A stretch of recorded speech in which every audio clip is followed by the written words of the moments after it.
पुराने वक्तों की बात है जब जिंदगी सादा और लोग अपनी मेहनत पर गुजारा करते थे।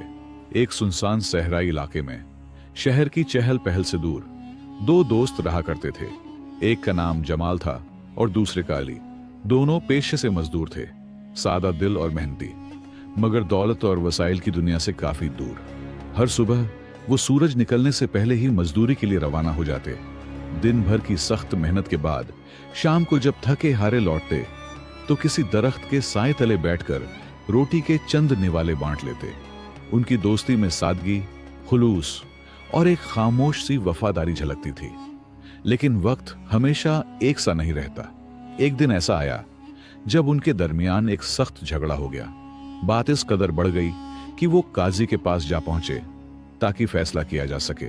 झगड़े की वजह यह थी कि उन्हें मजदूरी का जो मुआवजा मिला था उस पर दोनों ने अपने अपने हक का दावा कर दिया। जमाल का कहना था, ज्यादा मेहनत मैंने की है, लिहाजा ज्यादा हिस्सा मेरा बनता है।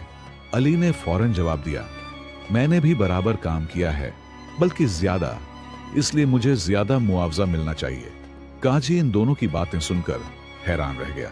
दोनों एक दूसरे पर इल्जाम लगा रहे थे और अपने हक का दावा कर रहे थे। वो दोनों कसम खाने पर भी तैयार थे। फैसला मुश्किल था क्योंकि बज़ाहिर दोनों ही मासूम और सच्चे नजर आ रहे थे और कोई सबूत भी न था जिसकी वजह से फैसला एक के हक में किया जाए। मामला पेचीदा था और कोई गवाह या सबूत भी मौजूद न था। आखिरकार गाजी ने अपने इख्तियारात का इस्तेमाल करते हुए खजाने से कुछ इजाफी अशरफियां मंगवाई। फिर जो रकम दोनों मजदूरों ने अपनी अपनी मेहनत के बदले मांगी थी, काजी ने वो पूरी दोनों को दे दी। बज़ाहिर इंसाफ हो गया था। दोनों को वही मिला जो वो चाहते थे। लेकिन काजी का दिल मुतमिन न था, क्योंकि काजी का असल फर्ज सिर्फ मामले को खत्म करना नहीं होता, बल्कि हक़ और नाहक में तमीज करके इंसाफ को अपने सही अंजाम तक पहुंचाना भी होता है। अगर झूठ सच से न टकराए तो दोबारा ऐसे झगड़ों के दरवाजे खुल जाते हैं और मुजरिम अपने गुनाह से बच निकलता है। इसी सोच के तहत काजी ने इस मामले को अगरचे बज़ाहिर खत्म कर दिया, लेकिन दिल में यह अहद कर लिया कि वो इस सच तक जरूर पहुंचेगा। उसे यकीन था कि दोनों में से एक जरूर झूठा है और जो भी कसूरवार निकलेगा उसे सजा जरूर दी जाएगी। यूं वक्त का पहिया चलता रहा। दिन महीनों में बदलते गए और जिंदगी अपनी रफ्तार से आगे बढ़ती रही। मगर एक दिन फिर वही पुरानी तकरार लौट आई। जमाल गुस्से से भरा हुआ काजी के दरबार में हाजिर हुआ। चेहरे पर गम, दुख और गुस्सा एक साथ नुमाया थे। जमाल ने काजी के सामने फरियाद की, काजी साहब, मैंने अली को 10 अशरफियाओं कर्ज के तौर पर दी थी। कई दिन हो चुके हैं। मैंने बार बार उसे याद दिलाया, मगर वो वापस करने का नाम ही नहीं ले रहा। काजी ने फौरन अली को बुलवाया ताकि उसकी भी सुनी जाए। अली हाजिर हुआ तो उसने बिल्कुल उल्टा दावा किया। बोला, काजी साहब, ये तो उल्टा मुझे झूठा बना रहा है। असल में मैंने इसे 10 अशरफियाओं कर्ज दी थी। अब ये चालाकी से कहता है कि मैंने उससे कर्ज लिया है और ऊपर से 10 मजीद अशरफियां मांग रहा है। इंसाफ कीजिए काजी साहब। जमाल झट से बोल उठा, देखिए काजी साहब, कैसा झूठ बोल रहा है। ये शख्स मुझसे कर्ज लिया और अब उल्टा इल्जाम भी लगा रहा है। मेरा कर्ज वापस करने की बजाय अब मुझे ही धोखा देने लगा है। काजी दोनों को बगौर देखता रहा। मामला पहले से भी ज्यादा पेचीदा था। दोनों अपनी अपनी बात पर बजित थे और दोनों ही खुद को सच्चा और दूसरे को झूठा साबित कर रहे थे। और सच के दरमियान फिर से एक दीवार खड़ी हो गई थी जिसे चीरकर असल हकीकत तक पहुंचना आसान न था। काजी ने जब यह नया मुकदमा सुना तो एक बार फिर उलझन में पड़ गया।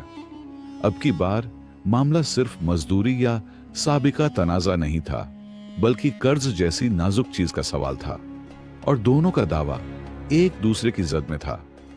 काजी बार बार सोचने लगा, आखिर कौन झूठ बोल रहा है और सच तक कैसे पहुंचा जाए। आखिरकार काजी ने एक खास तदबीर इख्तियार करने का फैसला किया। उसने दोनों फरीकैन को एक दिन की मोहलत दी और कहा कि कल आकर दोबारा पेश हो जाओ। उसी रात काजी ने आम लोगों जैसे कपड़े पहने, चेहरा छुपाया और भेस बदलकर चुपके से जमाल के घर के करीब जा पहुंचा। माहौल पर शाम का सन्नाटा छाया हुआ था। गली सुनसान थी और आसपास कोई नजर न आ रहा था। काजी ने अपने साथ एक थैला लिया जिसमें 50 अशर्फियां थीं। उसने वो थैला जमाल के दरवाजे के पास फेंका और खुद कुछ फासले पर जाकर बैठ गया ताकि देख सके आगे क्या होता है। कुछ ही देर बाद जमाल का दरवाजा खुला। वो बाहर निकला और जब उसकी नजर जमीन पर पड़े थैले पर पड़ी तो वो चौंक गया। तेजी से आगे बढ़ा, थैले को उठाया, इधर उधर देखा और फौरन दरवाजे के अंदर चला गया और पीछे से दरवाजा बंद कर लिया। काजी ने खामोशी से यह सारा मंजर देखा और फिर वहां से चुपचाप उठकर अली के घर की तरफ बढ़ा। वहां भी इसी तदबीर को दोहराया। दोनों ने थैले को लेकर घर गए। अब काजी ने दूसरा रास्ता इख्तियार किया।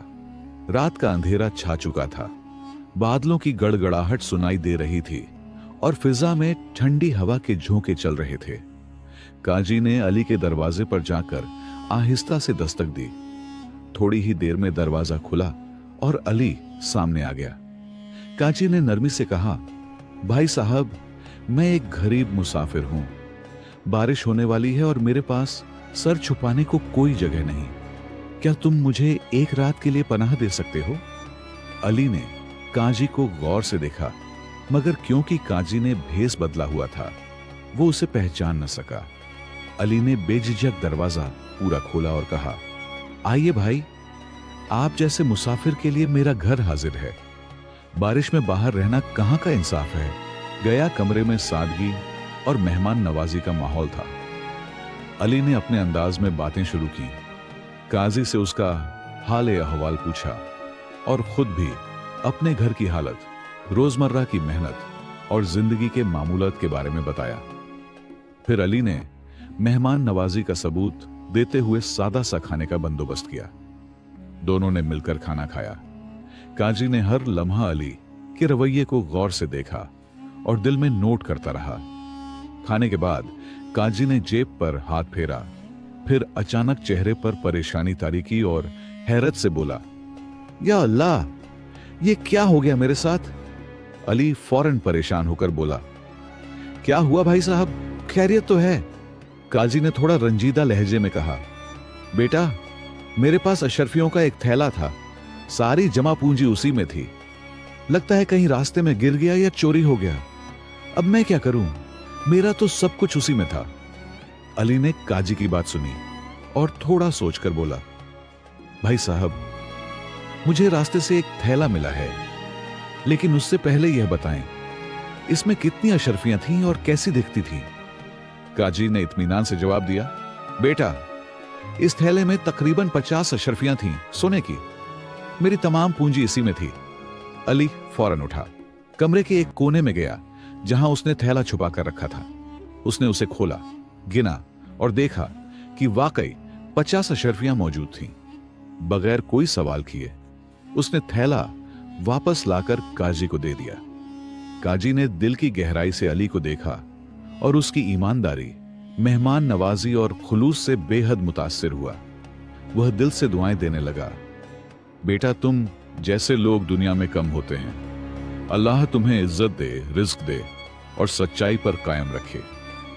अली ने आजदी से मुस्कुराकर सर झुका दिया।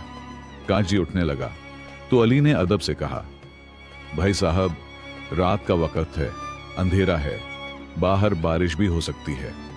आप यहीं ठहर जाएं, सुबह चले जाना।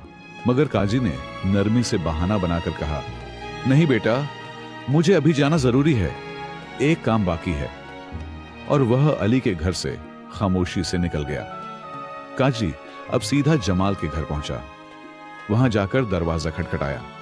अभी दस्तक दी ही थी कि अंदर से एक गुस्से भरी आवाज गूंजी, कौन हो तुम इस वक्त रात में? यहां क्या लेने आए हो?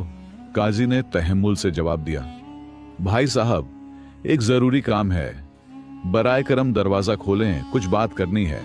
जमाल गुस्से से दरवाजा खोलकर बाहर निकला और तेज लहजे में बोला, जल्दी बताओ क्या काम है, रात के वक्त भी चैन नहीं है तुम लोगों को।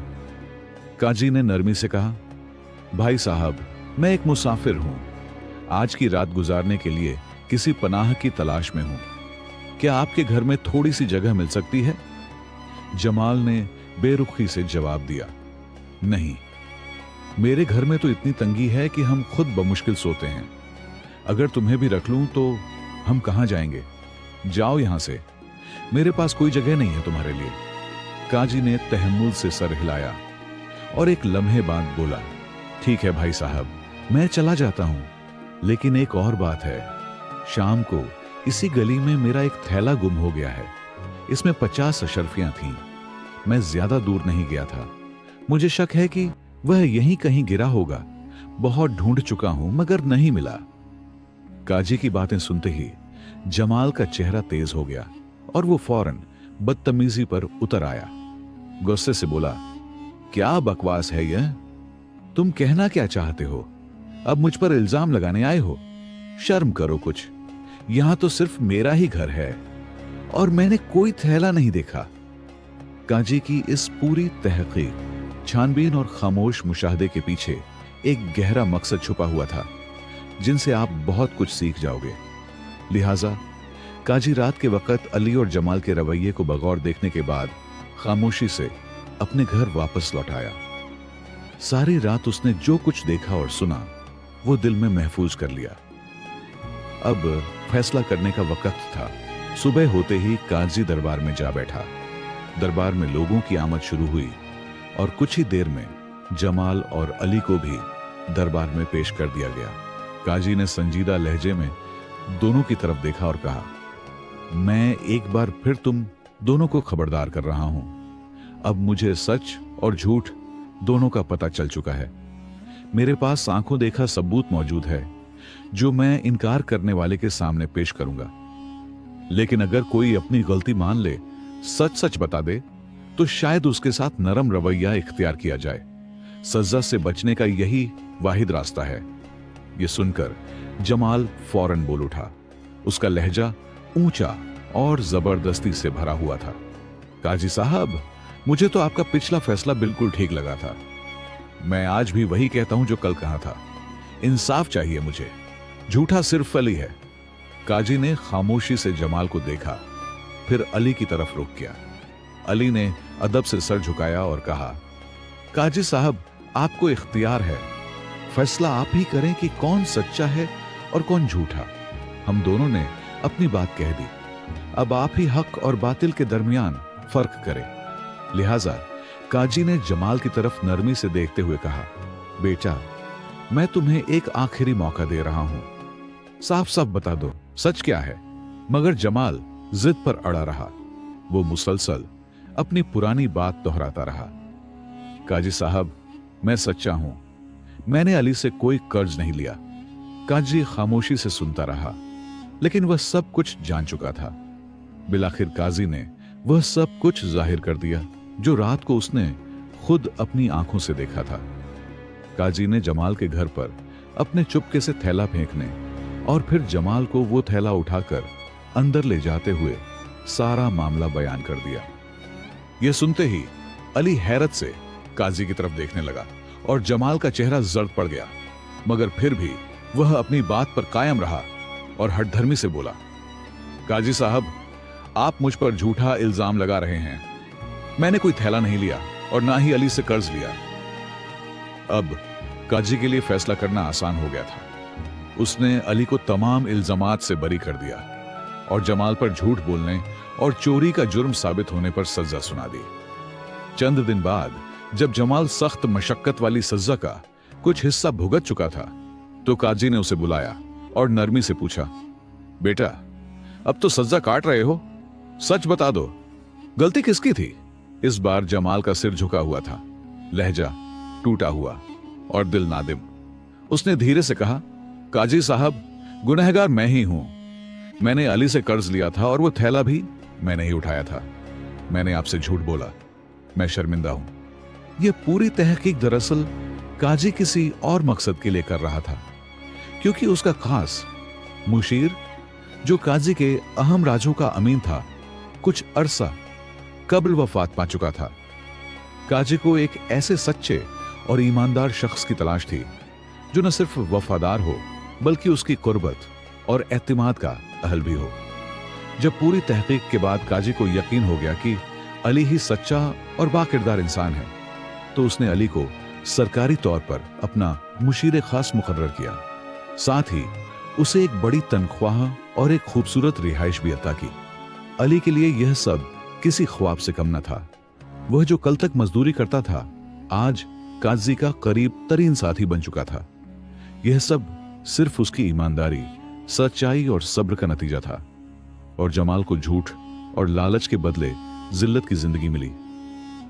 तो दोस्तों, यह कहानी हमें एक बहुत बड़ा सबक सिखाती है कि सच्चाई इंसान का सबसे कीमती जोर है। जो शख्स दिल से सच्चा और साफ होता है, वह चाहे कितना ही गरीब क्यों ना हो, वक्त आने पर अल्लाह ताला उसे इज्जत और कामयाबी जरूर अता करता है। सच्चाई के वसीले से ही आपको वही मकाम मिल सकता है जो आप इल्म और ताकत से हासिल नहीं कर सकते। अगर अली भी झूठ का सहारा लेता या काजी का थैला चुरा लेता, तो शायद वह भी आज इबरत का निशान होता। हमें हमेशा याद रखना चाहिए कि सच्चाई ही तरक्की और कामयाबी का वाहिद रास्ता है, और सच्चा इंसान कभी नाकाम नहीं होता। मुझे उम्मीद है कि आपने इस कहानी से जरूर कुछ सीखा होगा। मजीद ऐसी सब कामोज कहानियों के लिए हमारे YouTube चैनल HB वॉयस को सब्सक्राइब कीजिए, वीडियो को लाइक और शेयर कीजिए, और कमेंट्स में अपनी राय जरूर दें।